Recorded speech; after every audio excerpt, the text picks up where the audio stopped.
ವಿದ್ಯಾಸಂಸ್ಥೆಗಳನ್ನು ಕಟ್ಟಿ ಈ ಭಾಗದಲ್ಲಿ ತನ್ನದೇ ಆದಂಥ ಒಂದು ಛಾಪನ್ನು ಬಿಟ್ಟಿದ್ದಾರೆ.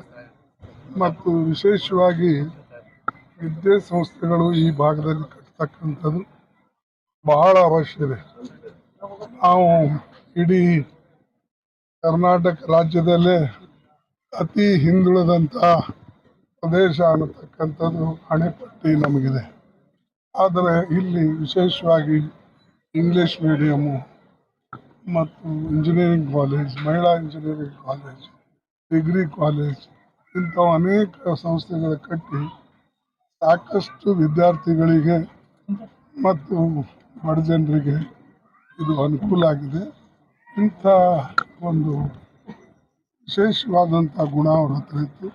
ಅದಕ್ಕೆ ನಾನು ಅವರಿಗೆ ಭಾಳ ಅಭಿನಂದಿಸ್ತೇನೆ. ವಿಶೇಷವಾಗಿ ಅದೇ ಒಂದು ಮಾದರಿಯಲ್ಲಿ ಅವರು ಮನೆಯವರು ಕೂಡ ಹತ್ಯೆಗಳನ್ನು ಮಾಡಿದ್ದಾರೆ.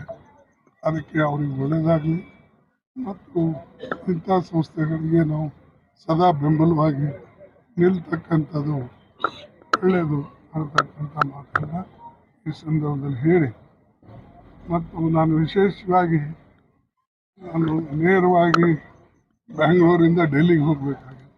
ಆದರೆ ನಾನು ಇಲ್ಲಿ ಅವರ ಒಂದು ಇದರಲ್ಲಿ ಬರಲಿಲ್ಲ, ಹಿಂಗೆ ಆದಾಗ ನಾನು ಬರೋಕ್ಕಾಗಲಿಲ್ಲ. ಅದಕ್ಕಾಗಿ ಈಗ ಅವ್ರ ಮನೆಯವ್ರನ್ನ ಭೇಟಿಯಾಗಿ ಶಾಂತಿಯಿಂದ ಹೇಳಿ ಹೋಗೋಣ ಅನ್ನತಕ್ಕಂಥ ದೃಷ್ಟಿಯಿಂದ ನಾನು ನಮ್ಮ ಮನೆಯವರು ಎಲ್ಲರೂ ಬಂದಿದ್ದೇವೆ. ಅವರಿಗೆ ಸುಖ, ಶಾಂತಿ, ಸಮೃದ್ಧಿ ಸಿಗಲಿ ಅಂತೇಳಿ ಹಾರೈಸ್ತೀನಿ.